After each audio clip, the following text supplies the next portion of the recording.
दोस्तों, रशिया के राष्ट्रपति पुतिन ने पश्चिमी देशों को चेतावनी देते हुए कहा है कि अगर वो यूक्रेन को हथियार देना बंद नहीं करेंगे तो यूक्रेन के साथ जारी रशिया की जंग और विनाशकारी होगी। तो चलिए जानते हैं पूरी खबर क्या है।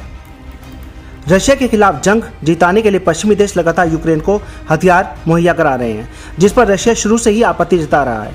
रशिया के राष्ट्रपति व्लादिमीर पुतिन ने पश्चिमी देशों को चेतावनी देते हुए कहा है कि यूक्रेन को हथियार मुहैया कराना बंद कर दें। अगर ऐसा नहीं किया तो जंग और ज़्यादा विनाशकारी होगी। पुतिन ने एक दिन पहले फ्रांस के राष्ट्रपति मैक्रों और जर्मनी के चांसलर स्कोल्स से फ़ोन पर बात की है। इसी बातचीत के दौरान उन्होंने दोनों नेताओं को चेतावनी दे दी। रशिया ने 24 फरवरी को यूक्रेन पर पहला हमला किया था और इसी दिन से इन दोनों देशों के बीच लड़ाई हो रही है। रशिया और यूक्रेन के बीच जारी युद्ध को 3 महीने का वक्त पूरा हो चुका है और चौथा महीना शुरू हो चुका है, जिसके थमने के कोई आसार नजर नहीं आ रहे हैं। इस बीच रशिया के राष्ट्रपति पुतिन ने गुरुवार को पश्चिमी देशों को चेतावनी दी है। उन्होंने कहा कि मॉस्को को अलग थलग करना नामुमकिन है और जो भी ऐसा करने की कोशिश करेगा वो खुद को ही नुकसान पहुंचाएगा। पुतिन ने ये बात ऐसे वक्त कही है जब यूक्रेन युद्ध को चौथा महीना शुरू हो गया है, जिसके कारण वैश्विक स्तर पर खाने और ईंधन की सप्लाई पूरी तरीके से प्रभावित हो रही है। पुतिन की तरफ से यूक्रेन पर हमले रोकने के कोई आसार नजर नहीं आ रहे हैं। तो इस बीच चलिए इस युद्ध से जुड़ी 5 मेन बातें।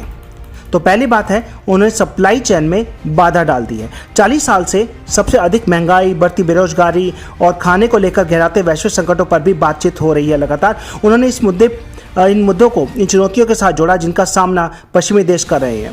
पुतिन ने रशिया के भंडार को जब्त करने वाले देशों को चेतावनी दी और कहा कि यह कोई मजाक नहीं है, यह काफ़ी गंभीर बात है। इसका आर्थिक और राजनीतिक संबंधों के पूरे सिस्टम पर प्रभाव पड़ेगा।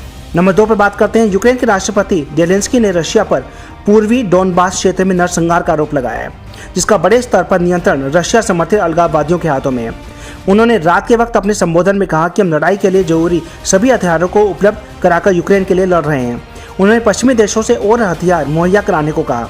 नंबर 3, स्थायी गवर्नर सर्जेई गाइदे ने टेलीग्राम पर वीडियो में कहा, स्थिति अब भी गंभीर बनी हुई है क्योंकि रशिया ने लुहांस्क क्षेत्र पर कब्जे के लिए अपनी पूरी सेना उतार दी है।